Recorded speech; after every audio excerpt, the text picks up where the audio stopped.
toe. Hot topic, dropping knowledge straight from Chicago. And it's our point of view, so tell me what you gon' do. Drop a line, don't be lying, trying to get with the crew. Cause we be talking them facts, exposing them fiction. Man, it's so real that we be causing some friction. Probably something you missing, ain't no need to be dissing. Just relax here and listen, because we spittin' and sippin'. The Stezo Radio Show, the Stezo Radio Show, the Stezo Radio Show, the Stezo Radio Show, the Stezo Radio Show, the Stezo Radio Show, the Stezo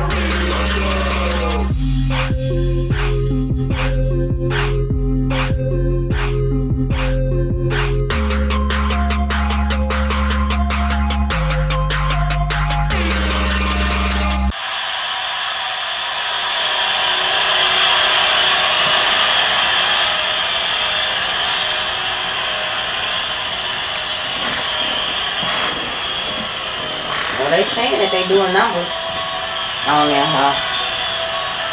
Maybe Instagram ain't ready. And you know, Teddy know the basics.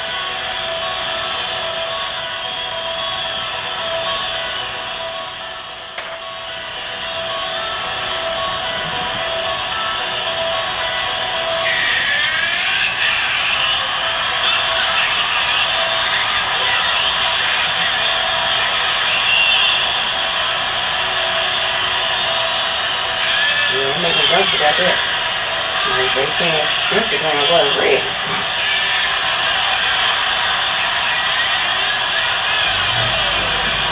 I don't know how Gerald know Tamika, but he has been all on her fucking post the past couple of days.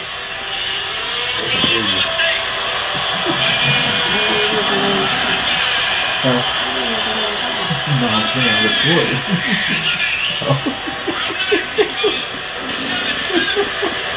Don't worry, Neil, don't listen.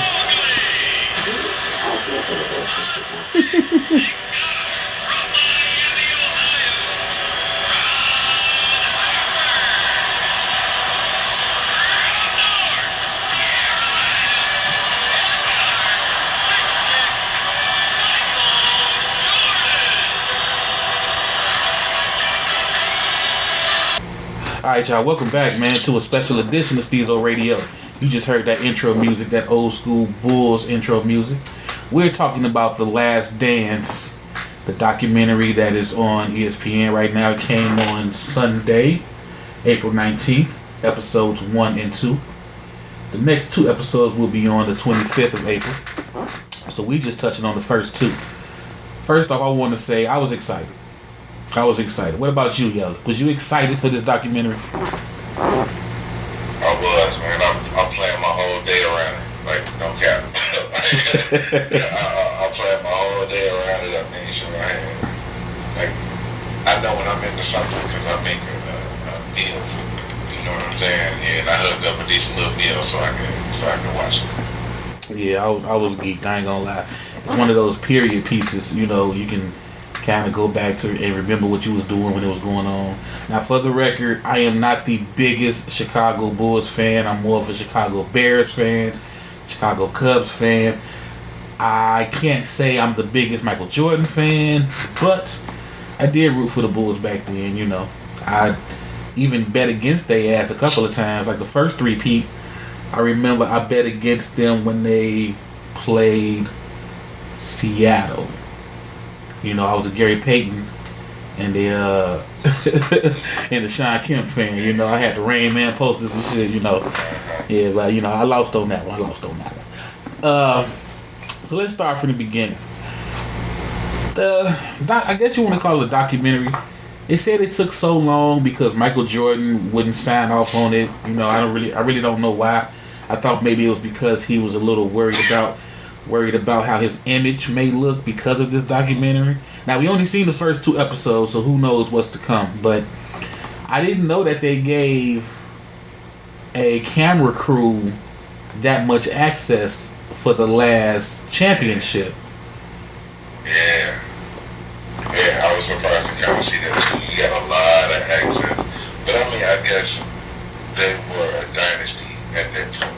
So, you know what I'm saying, at that point, they probably would have wanted to document a lot of what especially since, especially considering a lot of things we're going to, discuss later on, I can see why they would want to have camera crews on hand like that. Now, the first thing that struck me about the documentary was it kind of seemed like, almost like Marvel with origin stories.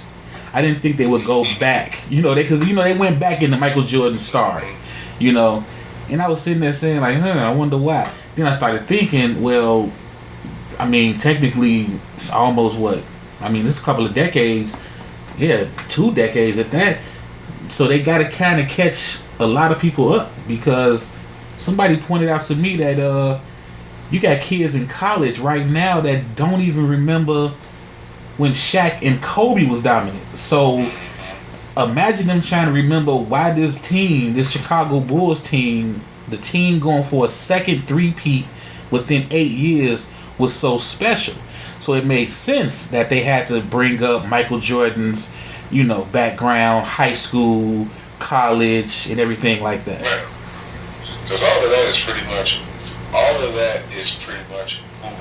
what made Michael Michael.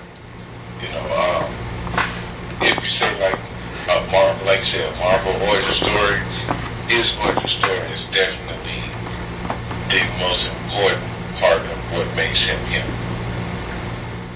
Now, what I really wanted them to do more of, I wanted them to do more background on Jerry Krause. They just mentioned, I didn't know he was a former White Sox scout and then became the general manager of the Chicago Bulls. I never knew that.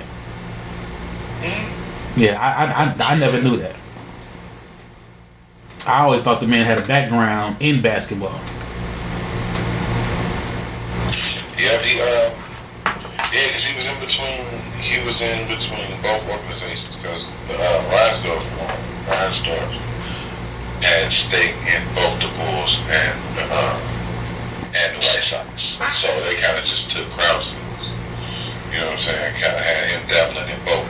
Keep his ass busy since they was paying him all that money fucked up shit.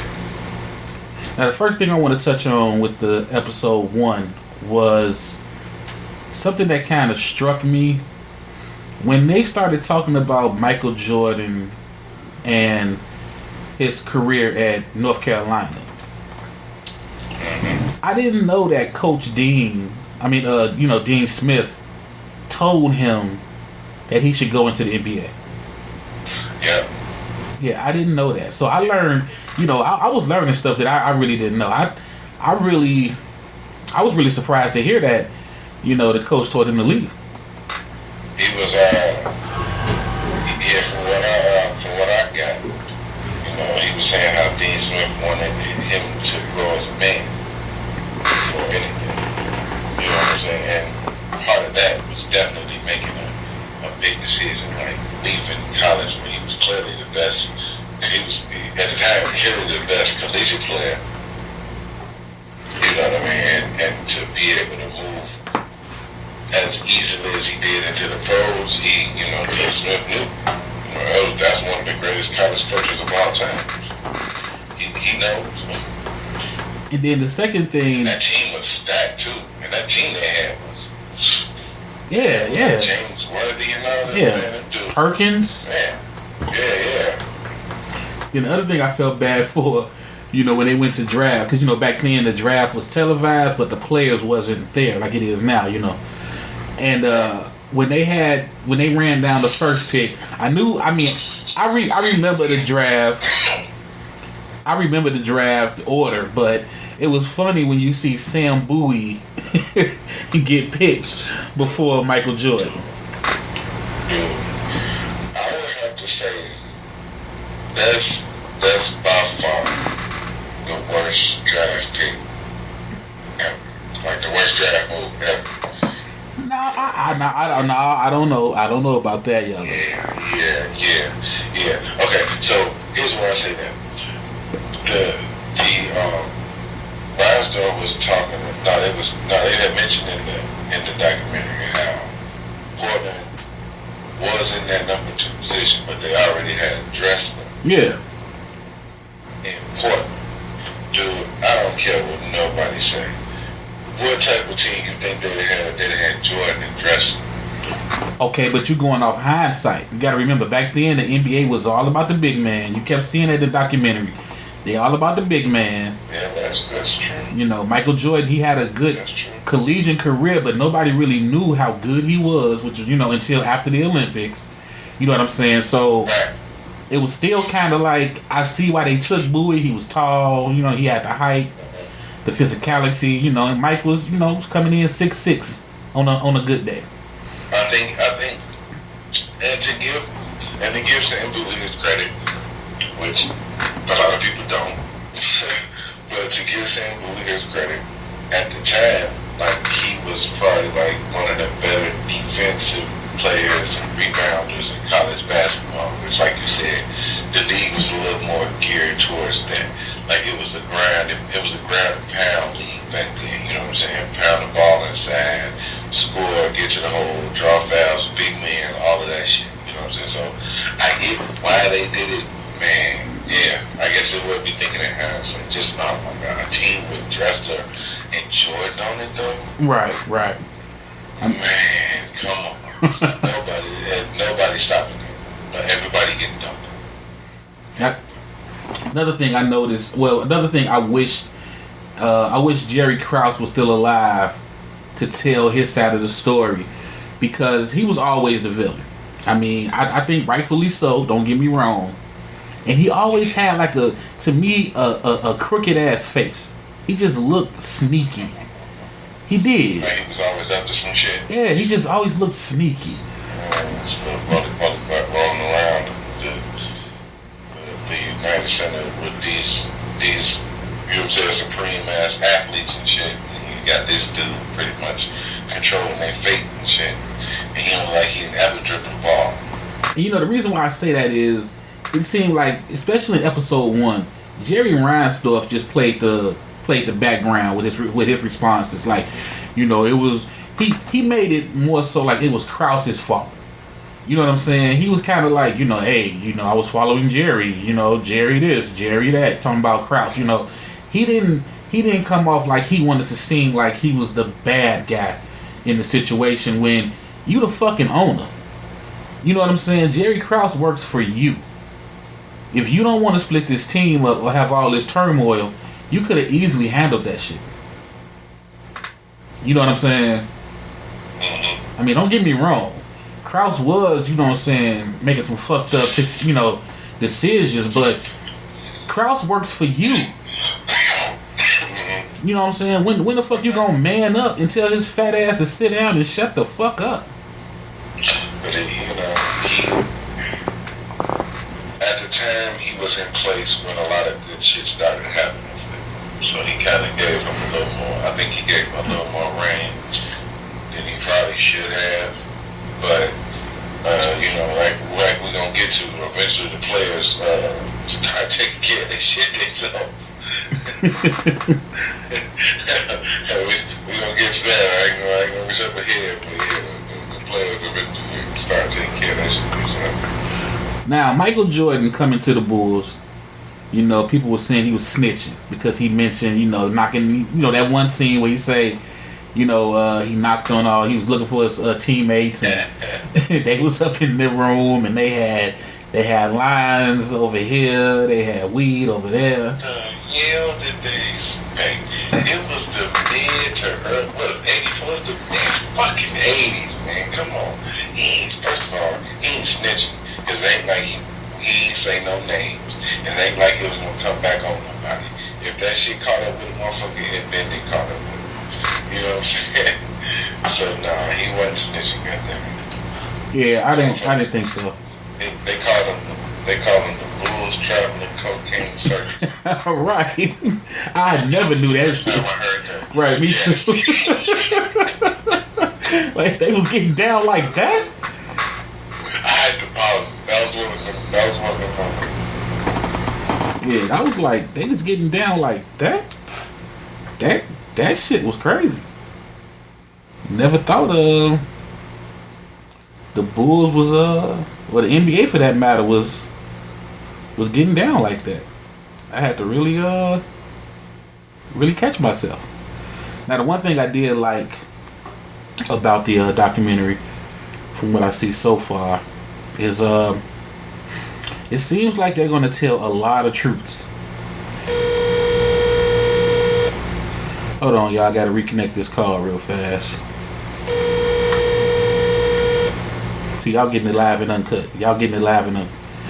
Yeah, y'all getting it live and uncut. We had a little technical difficulty, but we back. But like I was saying, it seems like this documentary is really gonna tell a lot of truth. You know, I was a little worried about that. Like, you know, are they really gonna bring it? You know what I'm saying? Like the one part where they jumped to Michael Jordan breaking his foot, and then them saying they gonna do the whole play him 7 minutes per fucking half. I was like, the fuck is that about? Yeah. That seemed like some bullshit. And it's weird thinking that you would limit a superstar's minutes like that, as opposed to how they actually do the players nowadays, with the greater restrictions and the quote-unquote load management and shit like that. And we talking about healthy players. Mm-hmm. So you're just thinking that you're taking one of the best players in the game at a time when you play through shit like that. And he had already told them like that. He had dipped off to North Carolina, dipped back to North Carolina and shit, and was playing every day. Oh, then, you know, to backtrack real fast, I got to give a shout out to my boy Damian Ringo. He was so geeked for the game, he couldn't decide what pair of retros he was gonna wear just to watch the show. I'm talking about he was going back and forth like, do I put on the bread? You know, the bread fours. I mean, he probably got every damn pair, but that's how geeked he was. He was trying to figure out what hoodie he was gonna wear. I'm just trying to set the scene for y'all who just like, man, what's the big fucking deal about this documentary? That's how big of a fucking deal this documentary was, man. You had grown men at home trying to figure out what they was gonna eat, what they was gonna drink, what they was gonna wear, just to watch this shit. Yes, sir. So now, did you think the Bulls were trying to tank that season? You know? They probably were. And like I said, the game in the league nowadays, that would be the second. That wouldn't even be a second thought. You know, the team tanking, you going about your business. You know what I'm saying? Right. Back then, it wasn't no such thing as tanking. You know what I'm saying? But it looks bad because in that game against Milwaukee, when he was talking about the game, that he kind of lost his you know what I'm saying? He kind of lost his trust In the front office. He said he kind of lost his trust with the front office. That was very odd on the timing that the 14 minutes just happened to run out for 30 seconds. Yeah, I'm like 30 seconds. Are you serious? And then for the coach to tell him, look, if I play you 1 second over, that's my job. I mean, yeah, it was a little suspect to me. Yeah, I felt shit. I ain't gonna lie, I forgot Michael Jordan used to have hair. You know, Stezo Petty moment. I forgot the motherfucker used to have hair. You know what I'm saying? And he wasn't like going bald. No, he had some 360s on the side. If you look real close, he had, you know, a little bit of butter. He kind of had the Durant going. Yeah. Mike had a little bit of the Durant going on. I know it was the 80s. You know what I'm saying? And Lions and waves wasn't fades, wasn't all that crispy back then. I get it. You know what I'm saying? However, that thing had a bit of the Durant.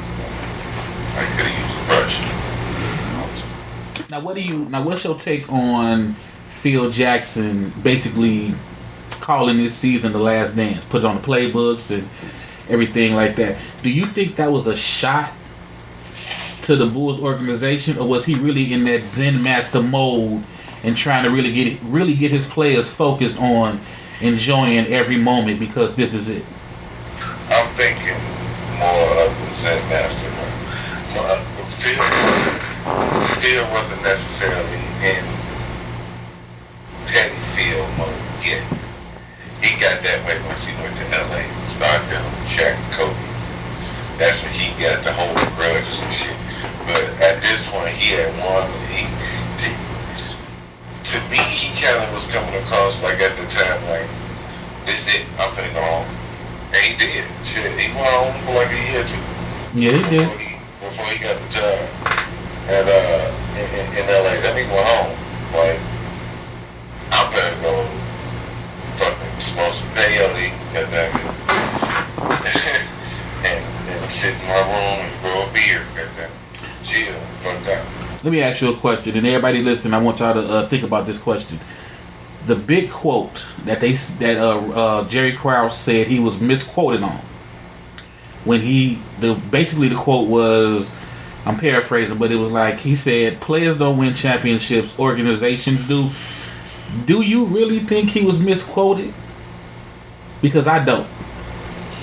What was the quote again? He was saying players don't win championships, organizations do. And he claimed that what he said was players alone don't win championships. You know what I'm saying? I don't know. Like, I never got the vibe I got from Jerry Krause back then until he left the Bulls was, like they said in the documentary, he had that little man complex. He was dying for the attention. He wanted the credit for building this team. And I got to give him credit. He did draft well. I mean, he drafted Horace Grant. He drafted Scottie Pippen. You know, he made the trade for Cartwright. But I still think that he wanted that rock star attention that Michael Jordan was getting. Right. You agree? Yeah. Yeah, he wanted to be a part of the circus. You know what I'm saying? He wanted to be a part of the rest of the circus. Yeah, that was the feeling I was getting. Like he was really like that little, like them little, you know, them like a little bitch. You know what I'm saying? A little female acting and shit. You know, like look at my pretty dress. Look at my hairdo. I did something too. Yeah, like dude, calm the fuck down. You know what I'm saying? Now, I'm jumping from spot to spot. But what did you think about Scottie Pippen? You know, off the first 2 episodes, what did you think about Scottie? Because I think episode 2 was Scottie's origin story. Yeah, but Scottie origin story was definitely episode 2. So, are we talking about as far as like what they've shown so far in the 98 season? Yeah. We just gonna talk it. I get it. I get why the fuck he was on that. You know what I'm saying? If he felt like he was gonna get mistreated and misused and underpaid again and just kicked out the door, then shit. Fuck, I'm gonna make y'all pay me, y'all ain't gonna get my service. You know what I'm saying? Even he could have got the surgery right after the season. Would have been down all summer. You know what I'm saying? And ready for the season. You know what I'm saying? Ready for the season about to start. But man, I was just talking to somebody earlier about this, man. Scottie Pippen is probably the most underrated, underappreciated, undervalued player. Not only by the Bulls, apparently, he was the 122nd paid player in the league. Not only by the Bulls, but like in history, dude. Like, okay, I look at it like this. Why isn't Scottie Pippen considered the second best player of all time? Because you got Kobe, LeBron, Shaq. You got names like that in front of them, I feel. True. Like, okay, true indeed. Those players were effective. Those players were great. But you heard it from Mike himself. He said, if it ain't no Scottie Pippen, if it ain't no Michael Jordan without Scottie Pippen. I mean, yeah, because that's what happened. But like you just said, if Clyde Drexler played with Jordan, it could have been the same effect. If Jordan had a fucking Reggie Miller, we might have the same effect. I mean, you can kind of replace Scottie with a lot of people, and I think with Mike, you still gonna get them rings. I could be wrong, but that's just how I feel. I mean, that's true. That's true. He's probably the best number 2. I was just thinking, why would the best number 2 be considered? And then another thing that I'm real curious about, you know, they had this whole scene again with Reinsdorf saying, I told Scotty, you sure you want to do this? You sure you want to sign this contract? Like, I don't believe that shit. I mean, I don't care what nobody say. I do not believe that Reinsdorf said that shit. That I know. I think You the motherfucker in place of making this contract. Because You gonna tell him how you sit and tell him that's a bad contract. And motherfucker, didn't you write it up? Exactly. Because I remember when the league, something happened in the league where they was going mainstream. They was getting all this TV money. So the NBA said that every team could renegotiate or basically pay their best players because of the, response from the public. They was getting all this new ad revenue, all these TV deals. And the Bulls was the only team who had an elite star that didn't take advantage of that and pay Mike. I remember Magic got a big ass deal off that shit. Bird, Isaiah, and Jordan didn't. So that's why I don't believe that Reinsdorf was that caring about getting Scotty for the Lolo. You know what I'm saying? Nigga, you fucked up. You signed a contract in 1991. We not finna negotiate. That shit did good. Oh, the homie James H just brought up a part of the story I want to talk about, because I thought this shit was so gangster. Because he said, James H said that they was trying to make Mike play for Tim Floyd. I fucking did not know that Jerry Krause's wedding, he invited everybody from the team and Tim Floyd and didn't invite Phil. That's wow. That nigga early. Wow. That's why the niggas creeps, bro. Because they be grooming their coaches. The Phil the only one they ain't groom like that. They just got this nigga on the head. He kind of did his own thing. But he was successful, so you couldn't get rid of him. But like after that, Tim Floyd was grown. Jim Boylan was grown, bro. Like this dude they got now, this nigga was grown, like in that weird, creepy way, like puppet master style almost. Tom Tyson and Garth Foreman was working with these dudes. The only one I say that wasn't like that was fucking Thibodeau. Yeah, you see what they did with Thibodeau. You see how they treated Tibbs. He ran his ass out of town because he wasn't going for that shit. Guess what happened? His team was successful, even though they fucking he ran Lou all day into the ground. You know what I'm saying? The team was successful. Hey, speaking of coaches, am I the only one that noticed that Doug Collins was left out of episodes 1 and 2? Yeah, I think they're gonna get to him though. Because if I'm looking like how they doing it, they're telling like 4 or 5 stories at the same time. You know what I'm saying? They're telling the overarching story of Michael Jordan's career along the way, because they're already in season 2. I think Doug Collins started being the coach in season 3. Oh, okay, I'm about to say, because I was like, damn, is that a shot? Is that a shot at Collins? That's how I know it's not. We'll see. Now, because if they keep telling the story like they're telling it, then not only should they move along into, because I guess episode 3 is going to be the Dennis Rodman. Yeah, Dennis' origin story, I guess. Right. So, if they're doing it like that, then it should be episode 3 should be more or less about what happened in 90, you know what I'm saying, what happened in 97, talking about Dennis Rodman and all that shit. And then, they should follow along with going back to more of, the early years of Jordan. How much earlier can you do though? I mean, you gon' need it up.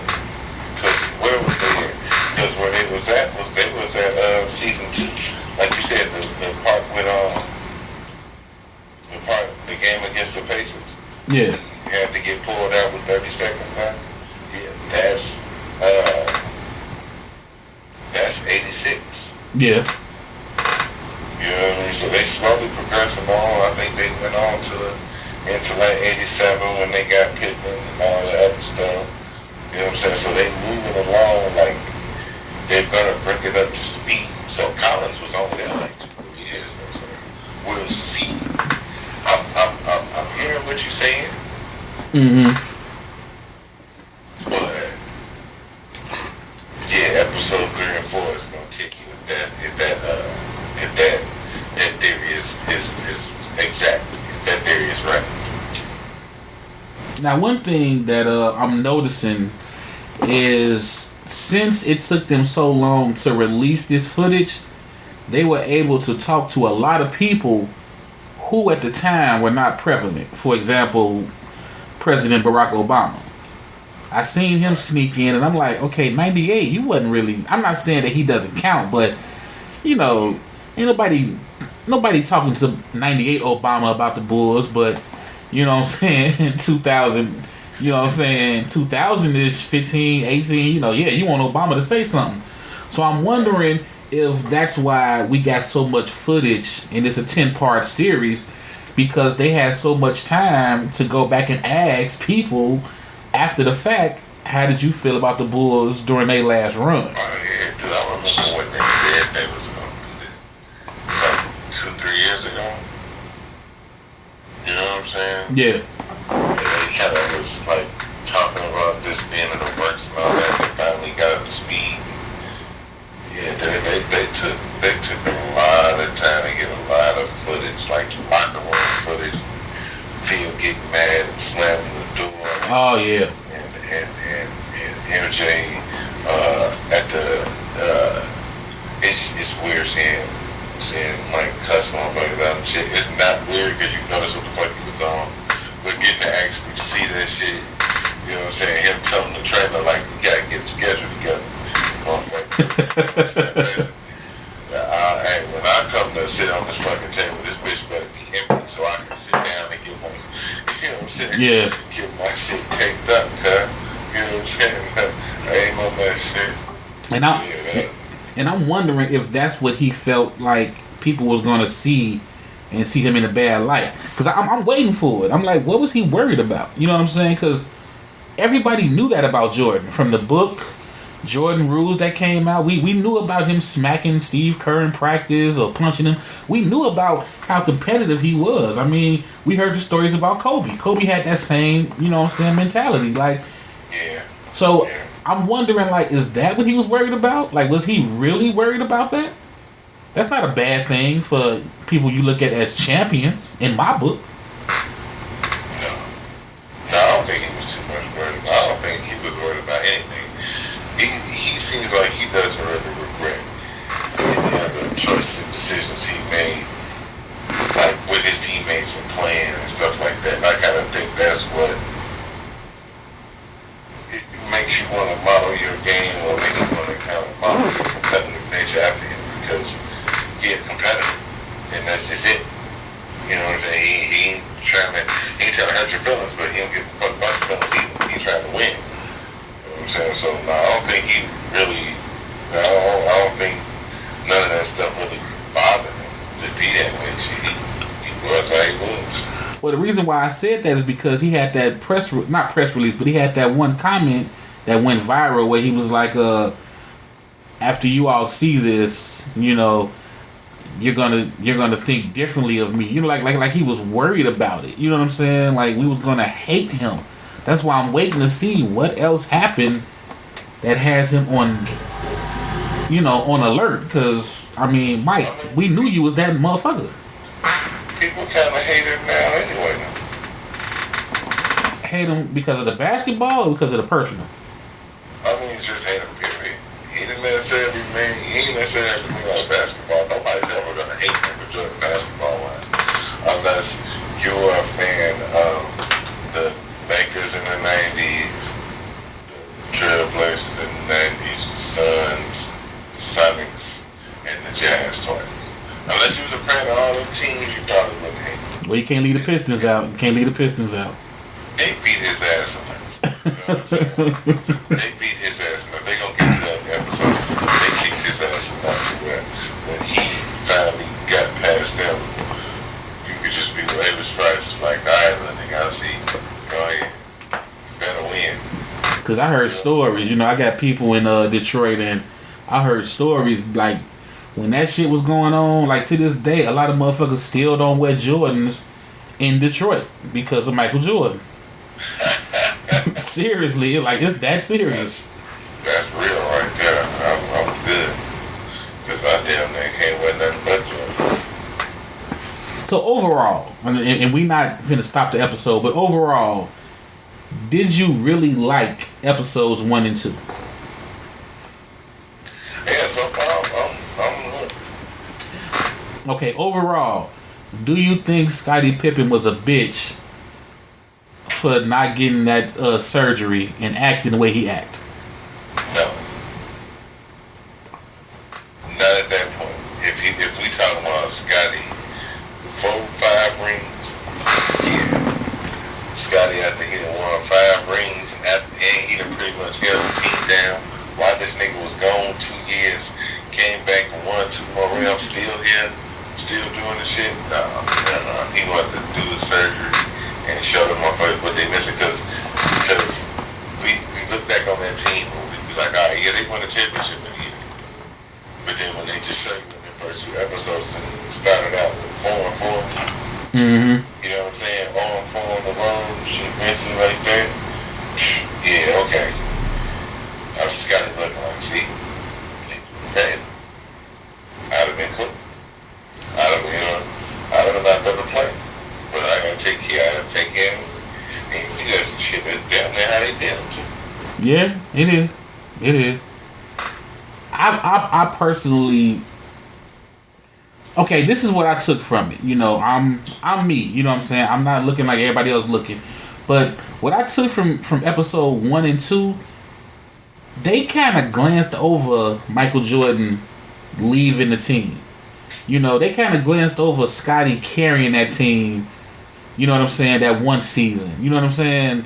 As far as really telling us who Scottie was back then. You know what I'm saying? Like, they didn't talk about that. And I'm wondering why.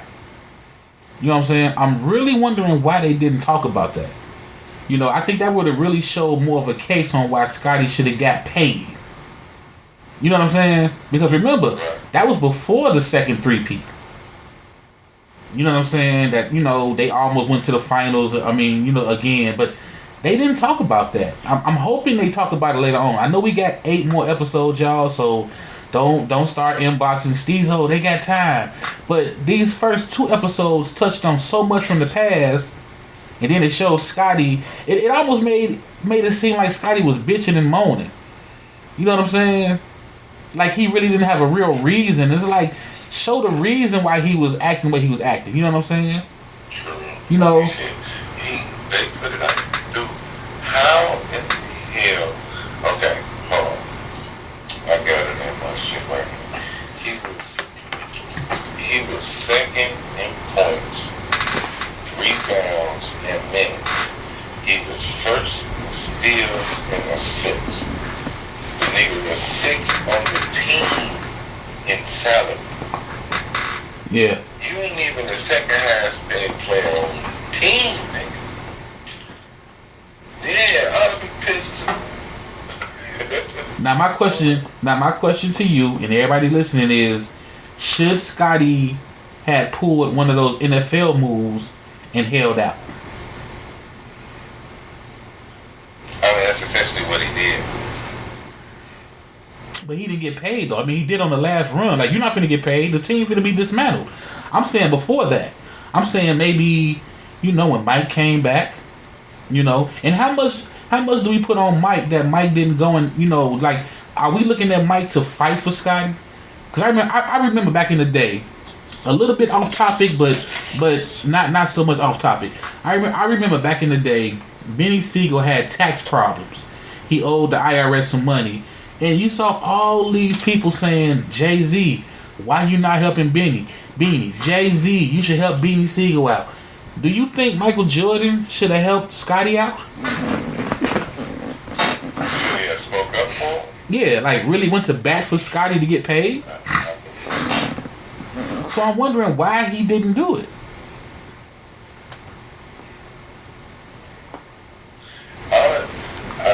I've always looked at them as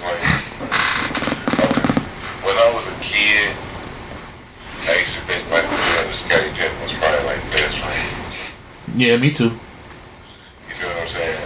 Now as you grow older, you can probably tell, like, they was cool. They probably was cordial and professional. But I don't really see them as being, like, arms around each other, buddy, confiding in each other. They probably can relate to some shit, but yeah, I don't see them being, like, best friend. He said Oakley was his best friend. Yeah, they always said that, though. You know what I'm saying? So, if they had more of a friendlier dynamic, I think if it was Charles Oakley, and Charles Oakley was as important to him winning the championship, you know what I'm saying? I'm thinking on their level relationship, and if he was that impactful of a player. You know what I'm saying? I think he would have been a little more vocal. He was as vocal about Phil Jackson. Yeah, he was. It's because they had that type of relationship. You feel what I'm saying? So I don't think that they had that type of bond that he was speaking of. Because I always used to say that if Michael Jordan said, I'm not playing until Scotty get paid, then they would have paid him. Man, they didn't pay Scotty Pippen more money than Michael Jordan. No, I don't think they did. Now they Shit, just to get him more than motherfucker. Just to make sure he play, yeah, they'd have paid him like $1. They'd have paid him like $1. It'd have been 35 million and 34 million /99. $1 less. Yeah, because He good. Yeah.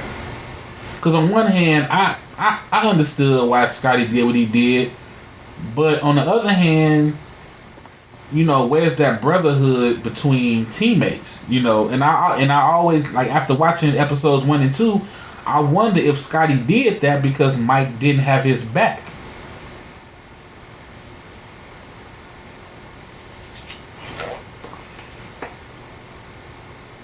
I can see that.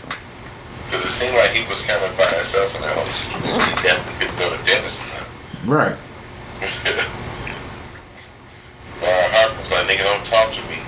But they remember him. Yeah, I really wondered about that. Now, what was something you learned in episodes 1 and 2 that you didn't know, that like shocked you? Besides the bulls traveling cocaine circus. Yeah. Because that shit, man, dude.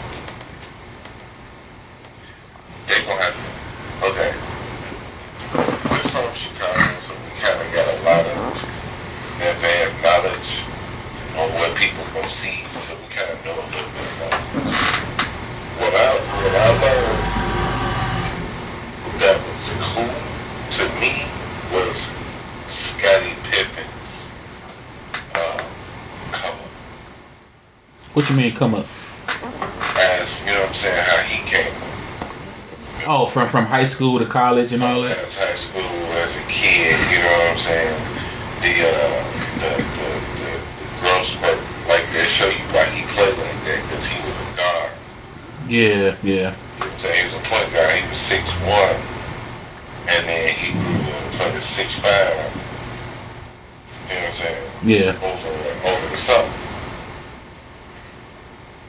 So, love school, a little bitty school in Arkansas. You know, and that was I knew he came from Central Arkansas, but that was just cool, man. You know what I'm saying? Because he had to deal with a lot. You know what I'm saying? Two wheelchair-bound family members. Oh yeah. That was like that to me explained why he signed that contract. It wasn't just because he had back issues. Because I always thought it was because of his back, but it made more sense why he signed that peasy ass contract. I mean, you got a mother. What was it, his mother and his brother? I mean, I'm sorry, his father and his brother. His father and his brother. Both in wheelchairs. And his brother was young. Yeah, that's a lot for anybody to take on. So he was taking care of a lot of people. Like Scotty was trying to take care of them. That's a little town in Arkansas. You know what I'm saying? He was taking care of a lot of people. So that was something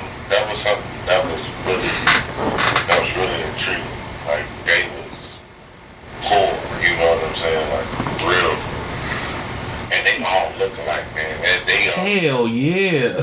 They all got Papa Pippin nose, bro. Like, real, that Pippin nose. They all got that. Me and Annie. I don't know how the mama got it. She ain't even put it by blood. She just got it. Hell yeah. I was cracking up at that at the pictures. I'm like, that's a dark skinned Scotty. That's female Scotty. You know what I'm saying? Now, another thing I took away from the first 2 episodes was, it seemed to me like, I'm not gonna say they was trying to protect Jordan, but in telling Jordan's origin story, I didn't hear nothing negative. It was almost like he was just a good boy. He's a hero, man. But is that true though? Was he really, you know what I'm saying? No, we know that shit. We know that shit was true.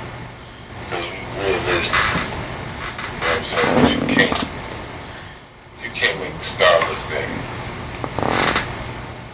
That's why they say he worried about how they gonna make him look. Because he know. Yeah, I mean, I didn't hear nothing bad about Mike. But if you ever want to do something like this again, you'll make the star look bad. But you waited over 20 years to tell his story. Motherfucker, tell it. That's the reason why. No, you can't tell it. You can't tell the whole story. I'm waiting for him to show the parts where he can slap it in there. I don't think they're gonna mention this shit. I think they're just gonna talk about it briefly. Shit, he did. Yeah, he's right though. They did kind of touch on it real quick when he was talking about he was cussing the rookie out and shit like that. Snapping on Ron Harper and shit like that. That's why Ron Harper was like, you know, talk to him. I don't even want to know I'm still here. Yeah, it just seemed like to me like they was just showing that Mike was this big competitor, so the things he said and did was trying to push his team and his players to be the best. You know what I'm saying? That's why they spin on him. That's why they're going to be they spin on him being an asshole. Ultimately, that's probably what it is. Also, but then nowadays, though, like now, that probably would be considered rude. Somebody would try to cancel that name. Hey, go ahead and tell everybody your notes from the show. I gotta make a run real fast.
Okay. What do you want to find out? That's interesting. That's what I say, because it's like, I was streaming.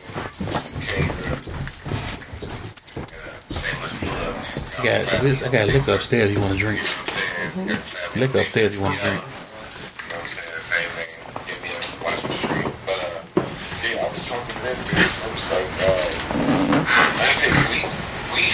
Inside knowledge being from Chicago because we know so much. I've seen so many things.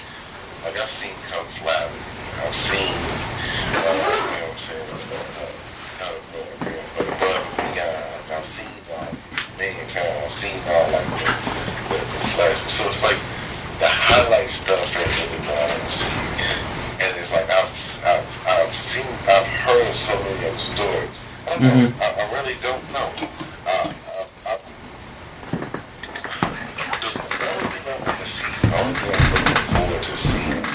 Bring it downstairs. I don't have no juice. Is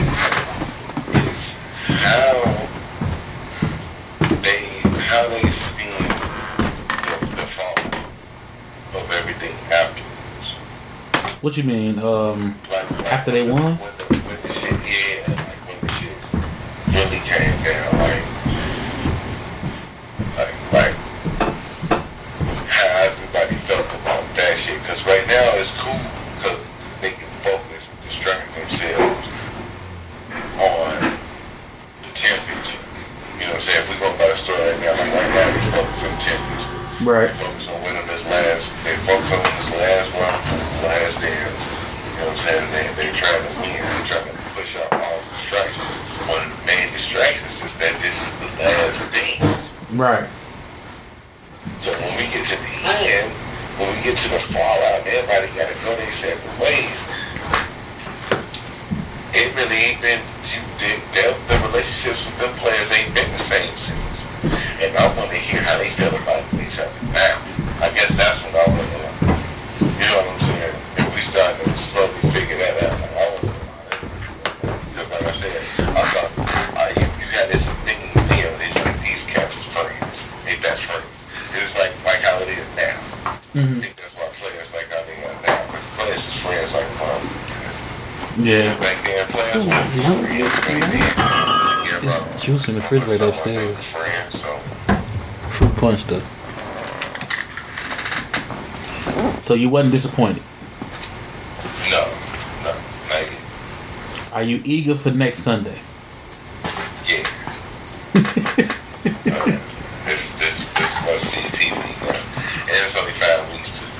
Cause see, I thought when they said, I initially thought when they said it was probably 10 weeks, but you know, if they gonna keep doing 2 episodes in 5 weeks, like this shit, yeah, they can come on with it. I wish they would have honestly would have just, you know, kind of did like a Sunday, Monday, Tuesday, and then next week, you know, another Sunday, Monday, Tuesday. I mean, it's just this. I mean, I don't want to be greedy, but this 2 episodes per week is just like, come on, man, come the fuck on. And what happened to motherfuckers leaking episodes? Like, what happened to the leaks? What a bootleg man at, man, for real. See, sometimes you giving something. Sometimes you're giving things in life, man.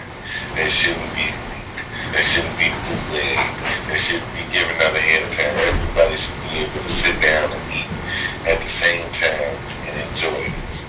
This is something that everybody should sit down and enjoy. But they got me waiting a whole week, man. I know, man. We all wait to hear the story that we've been told a million fucking times just to see if we don't find out something. We didn't learn much of it. I'm gonna keep it real. Like the people who know, the people who follow the book, the people who like his stories, the people who really enjoy Chicago sports, know a lot of the shit that was told. You feel what I'm saying? To 90% of the people there were no surprises. But you gonna watch just because you know.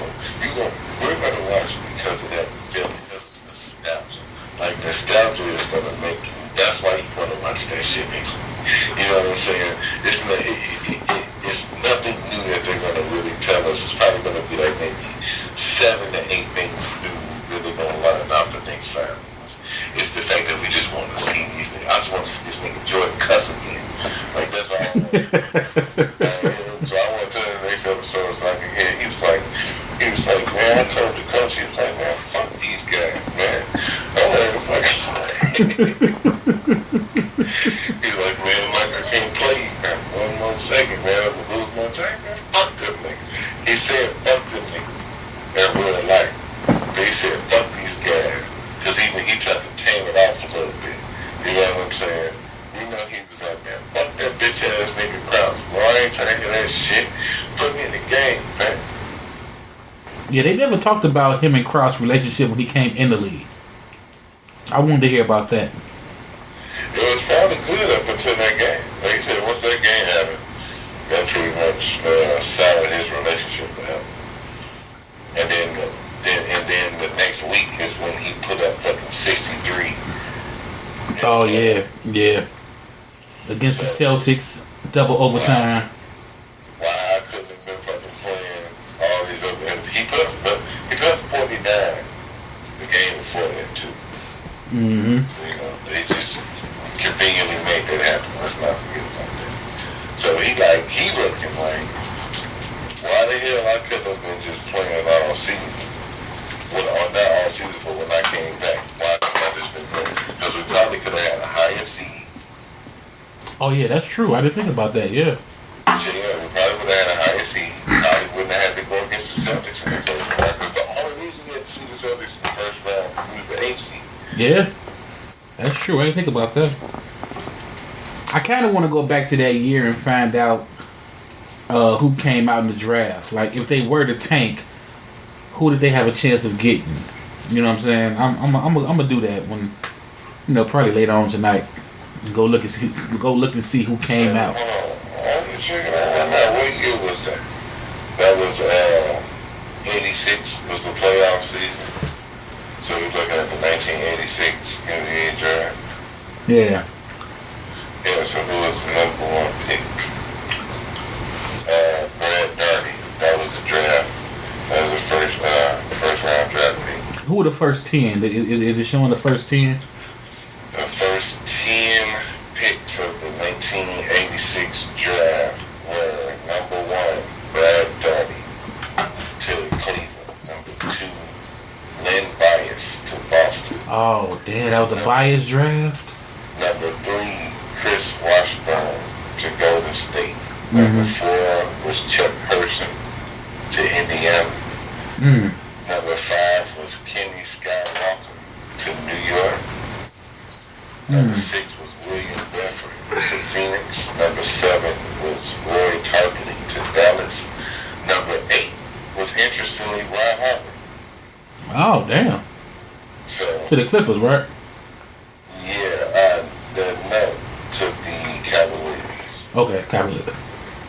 We ended up drafting Brad Sellers right after that with the number 9 pick. So he still had the number 9 pick? Okay. Yeah. And then number 10 was Johnny Dawkins. But it was still some guys in there they actually could have picked. Like John Sally was number 11. Dale Curry went at 15 to Utah. He could have been that shooter. Scott Skiles went number 22nd to Milwaukee. Arvidas Sabonis was picked in that draft too. Number 24. Yeah. Portland. Mark Price. Damn, Price? Yeah, Mark Price was the 25th pick, the first selection in the second round. Dennis Rodman was in that draft. We could have picked Dennis Rodman. He went second round. Number 27 to Detroit. So we could have picked Dennis Rodman. Damn. But we got Brad Sellers. Imagine that. Dennis Rodman on the Bulls. He had to start his career. You know what I'm saying? Oh man. Nate McMillan, Kevin Duckworth. It was some names in this draft. I see. Yes. Otis Smith, Jeff Hornacek. So now I'm trying to wonder what fucking pick did they want if they already took the number 9 and made the playoffs. What the fuck are you trying to get? Yeah, Drazen Petrovic. Oh, Petro was a beast. Yeah, R.I.P. Petrovic. Hey, okay, so I know we're talking about Jordan, right? Right. But I'll be like researching shit. So it's a funny fact about Petrovic. So after he died, right, it was like this legend of the glitch on NBA Jam. I don't know if you used to go to like the arcade. Yeah. Like that. But you would walk past the NBA Jam machine and for no reason it would just be like Petrovic. Yeah. Dude, I remember that shit. Like I remember the game just being like Petrovic for no reason. I don't, but I do remember playing it, but I don't remember that. I remember that shit, dog. Cause I used to be like, why the fuck the game just be tweaking like that? And it started happening just after his death, because he died in a car accident. It was just after his death, it was when the glitch in the glitch in the NBA Jam machines at the arcade started happening. So. Shit going on right there. But overall, I gotta say, so far, it's living up to the hype. It's living up to the hype. You know, I watched it twice just for the show, but I probably would have watched it twice just because. I ain't gonna lie. That shit was entertaining. I mean, I will be going back and watching it again. Yeah. I will be going back and watching it. I actually missed like the first 10 minutes because of the signal and shit like that. But, goddamn. I mean, I think because they had limited commercials. I think because they had limited commercials too, it got to make it easier to watch. Yeah, it did. You know what I'm saying? Because you have to sit through like 4 or 5 minutes of advertisements and shit like that. Mm-hmm. But, you know, that it also helps you. The episodes are sponsored by fucking Facebook. You don't really need to. You don't really need to much more advertising and shit. Facebook, bitch, we can buy a whole goddamn 5-minute blocks. Well, alright, y'all. This is going to be considered episode 1 of the documentary series on The Last Dance, the Chicago Bulls final championship. Make sure y'all stay tuned in with us. Follow us on all social media outlets. We're going to do these to the best of our ability and have them recorded and posted Monday, the day after they air on ESPN. So, like I said, just stay tuned. Oh, we also going live on Facebook too. So make sure you either in the Stezo Radio Facebook group or following the fan page if you want to be interactive with this show. And this is the first time we did this, so this is going to be new for us. So you hear any kinks or bugs, just work with us, people. We're trying to get it right. And on that note, man, we out.